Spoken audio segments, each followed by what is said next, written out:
上辈子我劝堂姐不要三婚嫁人，但是堂姐因为那个男人会给她剪灰指甲，拒绝了我。男人知道后，把我凌虐致死。再次睁眼，我重生在堂姐告诉我她要离婚、追求真爱的那天。这一次，我恭喜她，祝你幸福。毕竟，还有谁能天天帮你剪灰指甲呢？大家好，开始今天的分享之前，希望你能给人间烟火点个订阅，我将会分享更多优质的内容。小雪，你在听我说话吗？小雪再次睁眼的时候，我回到了堂姐于燕告诉我她要离婚追求真爱的那天。她是二婚嫁的现在的堂姐夫，在我们亲戚看来，两个人夫妻关系不好。堂姐夫喝醉了酒，还经常家暴她，但是于燕就是舍不得离婚，还说堂姐夫下次就会改。终于，亲戚们都不再劝她，现在她却主动要离婚了，说自己找到了真爱。她这位真爱叫周俊，大她15岁，自称是退伍的军官，在500强企业当高管。我因为公司业务往来，见过那个所谓高管，他其实就是个司机。于是上辈子这个时候，于燕来告诉我她想离婚，问我意见。我委婉地劝说她，你想离婚我支持，但是马上就在结婚是不是太快了？我觉得你们还是要加深一下了解再决定。当时于燕很不高兴地拒绝了我。于梦雪，你自己嫁不出去，还不让我追求真爱，你就是嫉妒他会给我剪灰指甲。我没有再劝下去。离婚又结婚后，他却把这件事告诉了周俊。后来周俊因为酒驾被辞退，当天我正好去他公司办事，目睹了全程。因为这，他就恨上了我。在一个雷雨夜，喝了酒的周俊冲到我家，不顾我的苦苦求饶，连捅几十刀将我杀害。刀子扎在我身上的痛感仿佛还在。幸好我重生了。小雪，我跟周俊在一起怎么样？你倒是说句话呀！见我没什么反应，于燕有些不耐烦地推了推我。我看着这个同我有血缘关系的女人，心里涌起一股恨意。我父母很早已经不在了，从小在大伯家长的我，一直把她当亲姐姐一样看待。可是她呢，是怎么对我的？上辈子死后，我并没有马上消失。看到于燕知道周俊杀了我以后，因为害怕被人知道，竟然伙同他将我分尸后丢弃。血浓于水的亲人，在他眼中比不上一个才认识3个月的男人。想到这里，我微微一笑。你是我的姐姐，我当然要祝你幸福了。毕竟，就像你说的，除了周俊，还有谁会给你剪灰指甲？没错，我恋爱脑的堂姐爱上这个男人的原因，仅仅是因为他会给她剪灰指甲。所以，你是让我离婚，对吗？于燕小心翼翼地向我确认。我在心里嗤笑一声。从小到大，她想做什么事情又不想承担责任的时候，就是用这种方法来问我的意见。要是后面这件事没什么不好的后果还好，一旦出了事，她就会立马把锅甩给我，说是受我唆使才做的。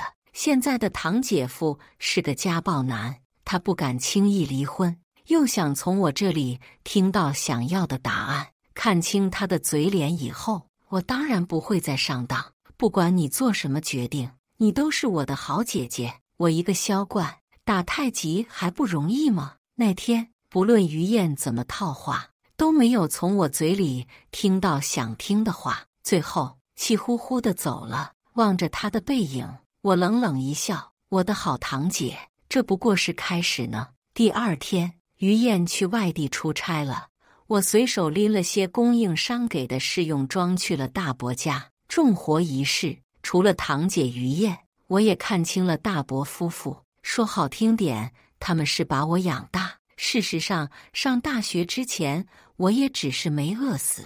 学习材料之类的额外用品，都是老师和同学接济的我。而大伯收养我，也不过是看中了我爸妈给我留下的遗产罢了。因此，对于他们，我以后也只要面子上能过去就行了。于燕二婚的丈夫王文凯，除了家暴，还是个软饭男，坚啃老族。他和于燕结婚后就没工作过几天，夫妻俩一直跟我大伯和大伯母住在一起。饭桌上，我故意欲言又止的望了几眼王文凯，等他吃完饭离开饭桌又没离开餐厅的时候，用不大不小的声音说：“大伯母，昨天堂姐来找过我，有些事情，我觉得还是跟你说一下比较好。”而后，我又装作刚发现王文凯还没走的样子：“大伯母，我们还是去你房里说吧。”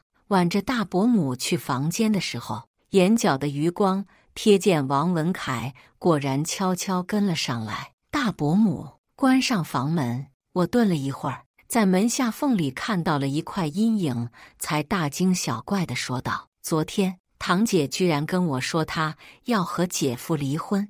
堂姐不是一直说姐夫对她很好吗？这次突然要离婚，可把我吓了一跳。”大伯母的脸上露出一丝不自然的神色：“你姐姐跟你开玩笑呢？”果然，她知道这个事情。上辈子于燕死活要离婚的时候，在王文凯面前，她不说自己女儿有问题，反而怕把错误都怪到了我头上。要不是那段时间我正好不在本市，恐怕还会被王文凯报复。这辈子我不会再替于燕背这个锅了。可是大伯母，我看堂姐不像是开玩笑呢。门外的阴影还在，我悠悠地说道。他还跟我说，遇到了真心爱他的人，可不能乱说。可能考虑到王文凯还在家，大伯母赶忙捂住了我的嘴，八字还没一撇呢。看他勾起的嘴角，又有点得意，估计就是信了周俊是个高管。这会儿王文凯还在外面偷听呢，我可不能当这个冤大头。于是又假模假样的劝了几句，什么宁拆十座庙，不毁一桩婚啦，婚姻不易，且行且珍惜啦。风凉话谁不会说呢？按上辈子的时间线，于燕出差回来就该提离婚了。这2天所谓的出差，他其实是跟周俊厮混在一起商量对策。于燕之所以这么急着离婚，是因为发现自己怀孕了。她昨天找我的时候却闭口不谈，上辈子也是到她跟周俊领证以后我才知道的。这辈子是不是该找个合适的时机，让该知道的人知道呢？从于燕家出来，我就把现在住的房子退了租，重新租了个离公司近的地方，又趁着周末火速地搬了家。等于燕回来，可是有一场大战等着他呢，我可不想被波及。另外，我悄悄买了张手机卡，注册了个微信小号，通过摇一摇的方式加到了王文凯的微信。我伪装成一个被老婆戴了绿帽子的男的，向王文凯大倒苦水。我那么爱他，放弃了自己的事业，在家里给他当家庭主妇。他却抛弃我，选择了一个除了有钱以外样样不如我的老男人。兄弟，你说是不是女人都这么嫌贫爱富啊？我们就是没孩子，要是真的有孩子，他就不会离开我了。我的吐槽可能让王文凯有了同病相怜的感觉。他对外一直说自己不工作，是为了照顾于燕的生活，还说自己爱于燕爱得不得了。他每次动手打了于燕，都会一把鼻涕一把泪的认错求原谅，然后下次还犯。他觉得他们2个感情一点问题也没有。可能我的那句有了孩子就不会离婚给了他很好的启发。于燕回来以后，他居然一反常态，对他温柔的不行，又不知道从哪里搞来了助兴的药，悄悄放在了于燕喝的水里。于是那个晚上，夫妻俩几乎一整晚没停，激烈的不行。我为什么会知道这件事呢？因为他们激烈过头。于燕又才怀孕没多久，孩子肯定就保不住了。大半夜的血流不止，急急忙忙打了120。大清早还没睡醒，大伯母就给我打电话说于燕进医院了。吃瓜心态加报复心理作祟，我简单梳洗了一下就赶到了医院。于燕脸色苍白地躺在病床上，眼下一片乌青。大伯母陪在边上，脸色也不是很好。小雪你来啦。于燕有气无力地打了个招呼，显得有些楚楚可怜。我心里没由来的有一丝内疚，很快又将这个念头抛开了。他就是这样，一次又一次在我面前装可怜博同情，或者骗我借钱给他，或者骗我给他背锅。有时候我也是不懂，怎么他糊弄起我来这么容易，面对王文凯怎么就怂得不行了。于燕，你说孩子是谁的？我前脚刚到了没多久，后脚王文凯就闯了进来，眼睛赤红，满脸愤怒。于燕瑟缩了一下，弱弱的开口：当然是你的，还有谁呀？放屁！王文凯大骂一声：老子都快2个月没碰过你了。此话一出，病房里其他的人都用看戏的眼光望着他们，也许是觉得丢脸。于燕捂着脸呜呜地低声啜泣起来：你还有脸哭？王文凯大吼着就要挥拳头打他，被查房的护士阻止了。这里是医院，家属保持安静，马上要查房了，每个病人只能留1位家属。你给我等着，要是我查出来奸夫是谁，老子弄死他！离开之前，王文凯还不忘威胁于燕：小雪，我和王文凯离开了病房，我刚想走就被叫住了。姐夫，我一副眼神躲闪的模样，自然引起了王文凯的注意。我悄悄打开了包里手机的录音软件。你是不是知道你堂姐的奸夫是谁？我不知道。不是，姐姐没什么奸夫。小雪，我知道你是家里最老实的人，你也不想你姐姐跟我离婚吧？这样，你告诉我你姐姐的奸夫是谁，我把去年你姐借你的5000块还给你。呵，我在心里冷笑一声，原来还知道欠着我钱呢。之前我每次提起还钱的事情，要不是顾左右而言他，要不是就用一家人谈钱多伤感情这种话术来道德绑架我。哎，姐夫，你就别为难我了，我真的什么都不知道。我一跺脚，飞也似的跑开了。等到看不见王文凯的身影，我又掏出另一个手机，登录小号：兄弟，在吗？我终于查到我老婆出轨对象的详细信息了，工作单位、家庭住址这些信息我都有了。我倒要看看他的公司知道他勾引别人老婆会怎么样。微信那头显示了好一会儿的对方正在输入，然后就看到王文凯的信息发了过来：兄弟，你请的私家侦探贵吗？我勾了勾唇，消息回了过去：没花钱，这个侦探是我发小，他看不过去，主动帮我查的。你也有消息要查吗？我把他推荐给你，钱的话看着给就行，谁叫咱哥俩投缘呢？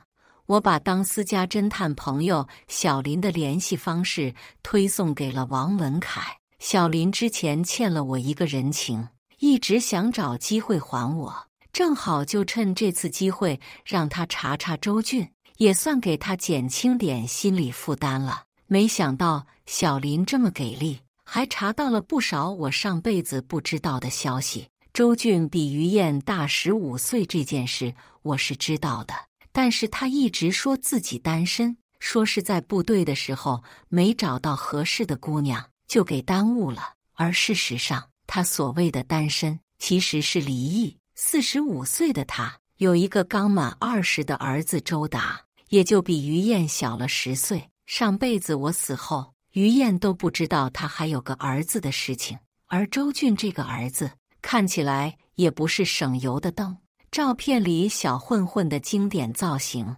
穿着一身的名牌虽然未成年的时候是判给他妈妈的，但是成年以后，他知道周俊的联系方式以后，就一直问他要钱。周俊恐怕是个儿保男，把周达当眼珠子看，平时的工资也一股脑都给了他，这也算一物降一物了。于燕在外的形象一直很光鲜亮丽，打扮以后一眼望过去，还以为是哪家不谙世事富二代千金来体验生活的。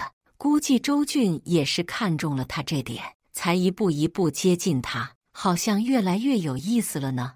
我让小林把周俊有儿子的事情先瞒下来，再让他把其他资料一股脑的全发给王文凯。一个恋爱脑颠婆加两个暴力狂颠公，不知道会产生怎样的化学反应，还真是让人有些期待呢。1周后，我正在外地出差，却突然接到了于燕的电话。于梦雪，是不是你把周俊的事情告诉王文凯的？电话里传来他的声音，语气中满满的质问。上周我刚住进医院那天，有人说看到你们在一起说话了。接到电话前，我已经从小林那里听说了，于燕流产以后一直在周俊的出租屋里休养，而王文凯拿着小林给他的信息，很快就找到了那个出租屋，两个人自然大打出手。没想到在我每隐身的情况下，于燕还是第一时间找到了我。我委委屈屈地回答：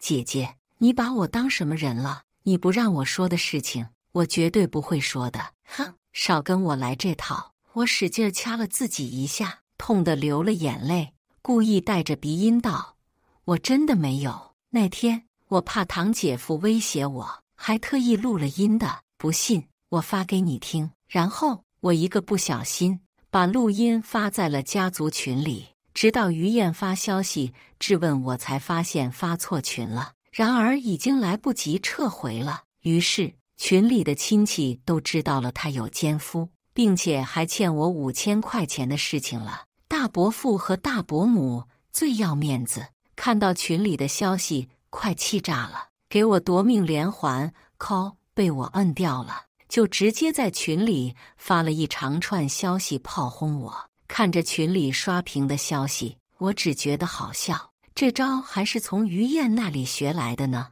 以前但凡我有个什么尴尬或者丢脸的事情，他都会这样假装发到家族群里，等亲戚朋友们都吃完瓜了，才假惺惺地说不好意思发错群了，不过大家都是亲戚，没什么好见外的，知道了也没事啦。最过分的是我大学毕业前找工作的时候，经济形势不好，我屡屡碰壁，好不容易在一个学长推荐下找了个实习的工作，我兢兢业业干了3个月就快转正了，却被关系户顶了位置，还被公司冤枉我作风不好。当时我觉得于燕是我最亲近的姐妹，就跟她吐槽这件事，结果她反手就把要回给我的消息发到了家族群里，肯定是你平时作风有问题才会被人说，你是不是那个学长有什么交易了？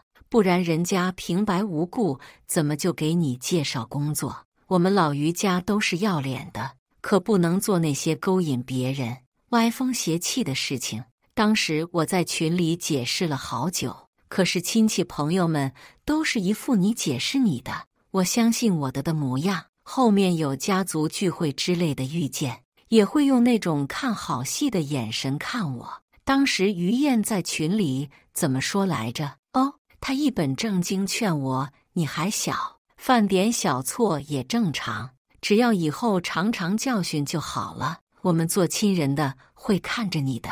想到这里，我刷刷刷打字，姐姐对不起，我在开会，刚刚急着发消息，没注意发群里了，我真的不是故意的，反正群里都是亲戚，不会看你笑话的，说不定还能给你出主意呢。至于5000块钱的事情，我相信你只是忘记了，怎么会故意不还我呢？以前都是我傻，失去父母以后对亲情太渴望了，才一次又一次忍受他们一家。现在我也不介意撕破脸了。您尾号0008的账户转入人民币5000元。看着手机里的短信，我满意一笑。瞧，钱这不是回来了吗？虽然我人在外出差，但是吃瓜却一直在第一线。跟我关系还算好的一个远房表妹，经常给我实时播报瓜田的最新消息。说话那天，王文凯和周俊大打出手以后，边上的住户报了警，2个人都进了局子，因为2个人都挂了彩。警察定性为互殴，各关了3天才放出来。而王文凯从派出所出来以后，像是突然转了性一样，天天跑于燕面前献殷勤。恋爱脑的于燕就开始纠结了，可能是回忆起和王文凯刚在一起的时候了，在2个男人之间反复拉扯，最终可能是高管光环加上剪灰指甲滤镜加持，他还是选择了周俊。但是王文凯也不是好相遇的人，于燕又哭哭啼啼给我打电话了。小雪，你姐夫说，除非我给他50万，否则绝对不离婚。而且他还拍了我的裸照威胁我，我该怎么办呀？你别不说话呀！你记不记得小的时候，你怕黑，都是我陪你睡觉的。你那时候说，长大了就换你保护我了。听到这里，我不禁用力握了握手机。他说的没错，小时候大伯父大伯母养我的时候很敷衍，又忙着打工赚钱，家里就于燕跟我2个人。那时候的他的确像一个大姐姐一样保护过弱小的我。可是他什么时候变了呢？变得就算明知道我被人残忍杀害，也要包庇凶手，从一个保护者变成了一个加害者。听着电话里的抽泣声，我吐出一口气，心软了一下。报警吧。什么？于燕的哭声停了。我说，王文凯用裸照威胁你是犯法的，我帮你报警，让法律来制裁他。于梦雪，你又想害我？电话那头，于燕歇斯底里地尖叫起来。我一旦报警，他就会把我的照片发遍全网，我就知道你不想让我好过。你为什么不能借钱给呢？你姐夫说了，只要给他钱，他不但可以跟我离婚，也不会把我的照片传出去的，就50万而已。我爸妈养了你20年，这点钱你都不愿意给我吗？你醒醒吧！我有种深深的无力感。你这次给了钱，确定他一定没有照片的备份吗？他尝到一次甜头，就不会勒索你第2次吗？反正我话就说到这里了，怎么选你自己看吧。还有，转告你爸妈，他们是养了我20年，但是我父母留给我的钱也足够抵这20年的养育费了。你们现在住的房子是怎么买的？他们心里应该有数。说完，也没等于燕的回答，我就掐断了电话。挂了电话就有些后悔，心里暗自发誓，这是最后一次管于燕的事情了。然而事后再想起来这件事，我又恨不得锤爆自己的脑袋，让你又犯圣母病。我出差回来，听说于燕和王文凯去登记离婚了，就等冷静期结束拿证了。不过他还是没有听我的去报警，至于给没给钱就不得而知了。当然，给没给钱都与我无关，我也不想再管他的事情，就主打一个尊重、祝福。只是没想到，我不想理麻烦，麻烦还是会找上门。这天我从公司加班结束，回去的路上却被王文凯堵在了小巷子里。他站在阴影里，面色不善地看着我。听说你让于燕报警抓我，那个有话好说呀，姐夫。我在心里骂了于燕无数遍，就知道狗改不了吃屎，他甩锅的毛病也是治不了了。也怪我自己，心怎么就硬不了？男女力量悬殊太大，我也只能先稳住王文凯。现在知道喊姐夫了，挑拨我们夫妻关系的时候，怎么就不知道了？他们离婚还成我挑拨的了！救命！遇上颠公颠婆，我真是比窦娥还冤。我一步步退到墙角。现在是法治社会，你不要乱来。呵，我看过了，这个巷子里没有监控，这么晚了，路上也没什么人。王文凯不知从哪里掏出来一根棍子，一下一下的敲着自己的手心。老子废了你的手脚，大不了去坐牢，反正我媳妇也跑了，钱也没拿到，不如拉你做垫背。沉闷的木棍敲击声在寂静的小巷子里显得格外的响。我后背贴着粗糙的墙壁，只听见自己咚咚咚的心跳声，右手悄悄地摸进随身的包里。王文凯举着棍子将要打下来的那刻，我从包里抽出了一瓶防狼喷雾，也不管3721，朝着他一阵猛滋。刺鼻的味道瞬间在巷子弥漫开来，王文凯被喷了个正着，只能闭眼捂着鼻子连连后退。我趁机就跑，直到拐上了大路，才敢停下来喘口气。幸好重生之后，我就在包里和家里常备了电击器、防狼喷雾之类的防身用品，不然还真不知道王文凯会做出什么事来。我一个遵纪守法好公民，对付这种不要命的疯子，好像真的一点办法也没有。本来还想夏天过去就搬到买的新房里去，现在还是先租着吧，毕竟新房地址于燕他们一家都知道。晚上躺在床上翻来覆去睡不着，第二天正好是周末，我一早就跑到最近的搏击俱乐部等开门，斥巨资报了个散打1对1教学班。想想前世的经历，虽然这辈子我跟周俊接触不多，但是他对我还说，还是像颗定时炸弹一样，指不定什么时候就爆了。想到这个，我打沙袋的力气都大了不少，把对面的教练吓了一跳。1个月的时间很快过去了，这期间我自己也比较小心防范了，所以没有再遇上王文凯。这天，于燕一次性在朋友圈晒了2张红本本，还配了文字拥抱新生。我难得心情挺好的，给她点了个赞。她要上赶着给人当后妈，我自然不会看着，就好好享受她的新生吧。我那个远房表妹可能选错了职业和领域，就她的八卦精神，不当狗仔真是内娱的损失。这不，她又来跟我分享于燕家里的瓜了。小雪姐，你是不知道，于燕姐一直跟我们吹她的新老公是上市公司的高管，又开豪车又住豪宅的。结果你猜，她老公其实根本就是个司机，豪车是开着呢，可惜不是她的。至于豪宅，就是天上飞的牛，被她吹起来的。看我没什么特别的表情，视频里的她一脸惊讶，你怎么都不吃惊？难道说你早就知道了？我简单嗯了一声，让他继续讲下去。还有啊，那个周俊居然已经有一个20岁的儿子了。于燕姐还一直以为他是个单身钻石王老五。那个儿子去问周俊要钱，